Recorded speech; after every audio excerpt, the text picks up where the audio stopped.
อันนี้เป็นโรงเรียนพระปริยติธรรมพระปริยติธรรมวัดพระธาตุสายเมืองตาขี้เหล็ก1337 2015แล้วเพิ่นสั่งมาเนี่ยเนาะ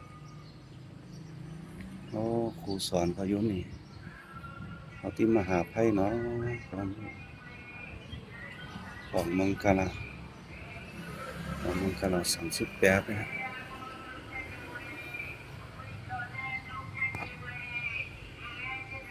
อันนี้ห้องครัวห้องน้ำนี่มาซื้อมือก่อนห้องครัวห้องน้ำเอาเข้าห้องน้ำอันนี้วิหารวัดพระธาตุไสเมืองเหมือนตั้งเป็นกลางสนามหญ้าเลยณปัจจุบันนี่เพิ่นเฮ็ดวิหารใหญ่กลางสนามหญ้าไปเลยเดี๋ยววัดไสเมืองก็จะขึ้นมาเปิดเข้าเลยไปเหนือนี่เป็นที่ห้องเรียนกำนึงเขาไปมาแอวเนาะกำนึงเขาไปมาแอวเดี๋ยวเอาไ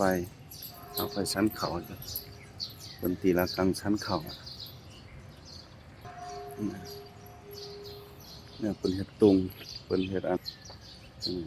นี้งามนะน่าดอกเรื่องราวเขา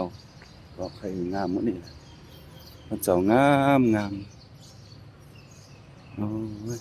ห้ามขึ้นรถห้ามมายัดอย่าห้ามจอดรถติเนี่ยมีจ้างมีม้ามีพระเจ้า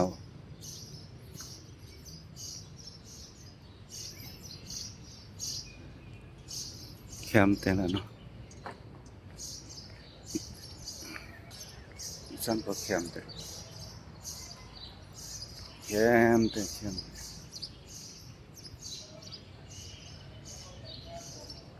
เป็นตีละกันตรงที่นี่ที่ได้เพียวทางอีกนึงเนาะเพียวงามเพิ่นมีโบสถ์นำมีโบสถ์นำตรงนี้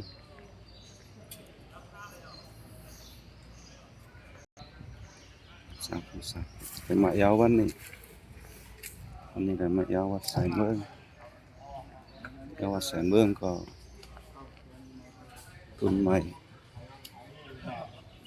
นานาชนิดอยู่ที่นี่วันนี้เรามาอยู่นี่ถึงก็เตรียมหลังให้ไปชั้นเขาเนี่ยพอทีหน่อยเขาก็มาชั้นเขาเป็นห้องชั้นเขาเนี่ยชั้นเขา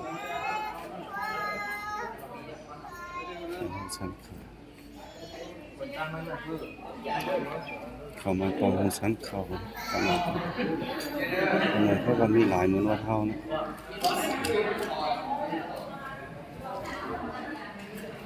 ซึ่งลงไป10 นาทีจะพูดเสียงลาบอันนี้ก็นะ